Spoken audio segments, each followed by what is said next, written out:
Hello and welcome to Happy Foot, Sad Foot, Key Bumps, your LAFC gateway drug, and the only LAFC podcast that needs to be tested for fentanyl. I'm Travis Helwig. I'm Vince LaRosa. And I'm Darren Miller. Welcome to the 2025 Happy Foot, Sad Foot LAFC off-season Key Bumps. You've already heard one. This is our Patreon off-season special. We're not giving you full episodes, but we know that you're going through something, and you can't just wean off cold. And we might want to build up to doing We don't recommend it. Full pods later. So this is just going to be a nice little bump in the bathroom stall of the MLS offseason. And this MLS office is even better. That's what MLS office, something really, that's what they were doing when they canceled Extra Time. Am I right? Yeah. Must have been that. Oh, let's get into it. Let's do it. What were they on? Here's what, if you want to listen to this, it's going to cut off after 5 minutes as a test episode or a teaser episode in the main feed. The way to listen to this full episode is over at patreon.com/happyfootsadfoot.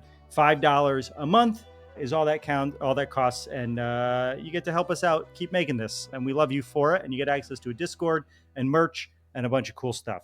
Happyfootsadfoot.com/ patreon.com/sadfoot. We do need a script, Darren. You're right. It's preseason for everyone.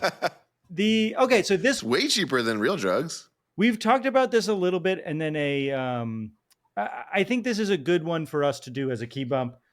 Let's spend the time. Let's do it. What are each of our LAFC Mount Rushmores? The four players and each of our, we can use whatever parameters we want for Mount Rushmore, but we have to pick four players that either mean the most to us, we think are the best players or the most impactful in LAFC history. And let's just, we don't have to pick the same ones. We'll go in a row. Here's number one for me. Here's number two. And it doesn't even have to be in order. Let's just say the four most important players that we can think of. Anyone want to go first? I feel like no, number one. There's only one. Carlos Vela. Start with. Yeah. Yeah. Stipe Buke. Right. Yeah.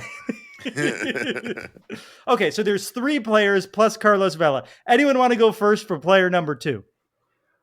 Well, just to go back to Vela, and then if you really want to tie it into Mount Rushmore, he's the George Washington, he's the guy, and I think in perpetuity he will be. We'll always look back, and people will be like, that was the guy that came here. It was a big deal that he came here. He even somewhat has his hairstyle as George Washington at times with the ponytail way back when.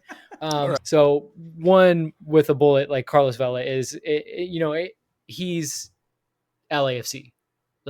He set the tone, and that's why it's so we almost feel like we don't have to say anything, because if you're listening to us, about Carlos Vela, I would hope.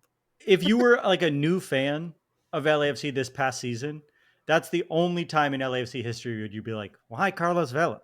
Every other year we've existed, Carlos Vela has not only been important, but the captain of the team and the most important person on the field at all times. I'll also say, I remember when they were starting the team, and there were all kinds of little things that they were able to do to be no, we're going to be a legitimate team. But it wasn't until they were like, okay, we got Vela, where everyone was like, oh, we're doing this for real. Yeah. And finally people got really excited about it. I at least that's how I remember it. I don't know if my timing is off, but it was this is real.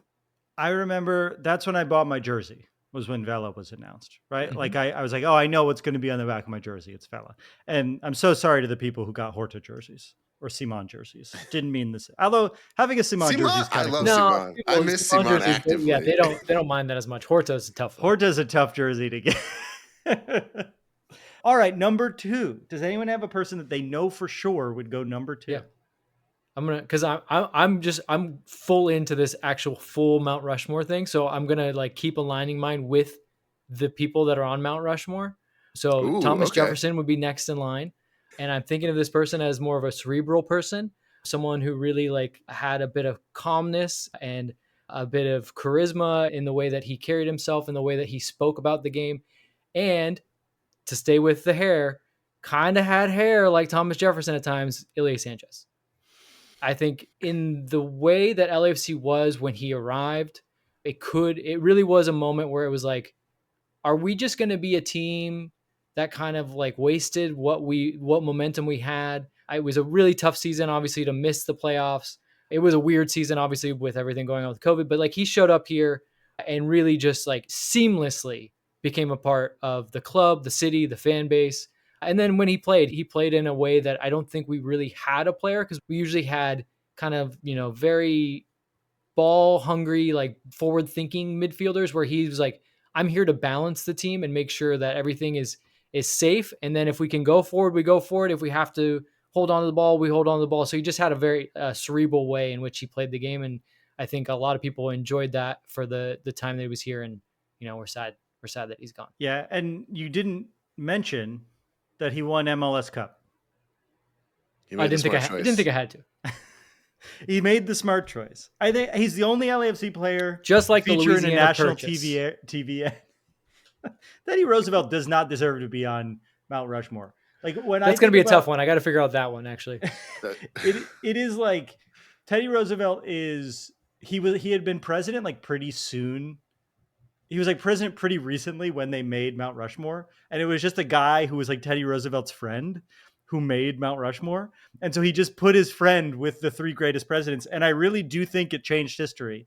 And now we're all like, well, Teddy Roosevelt's got to be one of the best. He's on the mountain. But he was just a guy who was friends with Teddy Roosevelt. Fair. I didn't expect the hot take from this episode to be about the presidents and not the players. It's not mine. Adam Conover, if he's listening, will be like, we did that on Adam Ruins Everything. That's most things. And I was the head writer, so it was ours, Adam. It was ours. Darren, do you want to go or do you need some time? If there's an issue, you can refer to an episode. Yeah, I'll throw one up there. Maxime Crepeau. I guess I have to explain it. Would it be his face? Would it be his face or his broken foot? Yeah, that is just the foot. That's how we get a happy foot on the Mount Rushmore. For us, is it's Crepeau's. It's really his whole leg, right? Yeah. I think if it didn't say everything that he sacrificed himself for the cup in the most dramatic fashion he possibly could, I think it said everything when, like, was it last season or the season before? He came back and made a point of saying hi to the supporters outside the stadium, and everybody got like really excited. And it's just like, that's like permanent meaning right there, permanent legacy right there. That like, how many players is that going to be true for? They're like, come back to town and like go and like hang out with the fans, and everybody's like really excited about it. Maybe you had to see the video clip of it. People do that in a sort of like polite way, but there's real juice there. I have a question for you about Crepeau, Darren, because I was thinking about him as well.